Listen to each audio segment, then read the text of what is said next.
Excuse me. কি? আমি এক চক্কানি, আমার নাম টিকলি। আরে মালিক তোমাকে পছন্দ করেছেন। ইন্টারেস্টিং। নিখিল, তুমি টিকলির বাড়ি গিয়ে আমার বিয়ের পাকা কথা বলো। Okay sir. হোয়াট? লকেট, সৎ মায়ের পেটে হলেও টিকলি তো দিদি হয়, তুই সবসময় ওকে নির্যাতন করিস। ননসেন্স। কাঁদিস না টিকলি। বাবা, আমাকে একটা বড় লোকের ছেলে পছন্দ। নমস্কার আন্টি।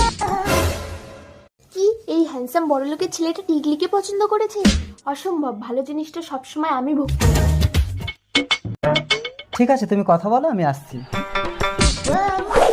High handsome. হ্যালো, আমি নিকেল। কি মিষ্টি দেবে? ঘরে চলো। টিকলি, আমি থাকতে তুই বড় লোকের ছেলেকে বিয়ে করবি? দেখ আমি পটিয়ে নিচ্ছি। দরজা বন্ধ, জানলা বন্ধ, জমিয়ে দেখো। বাবা আসছে।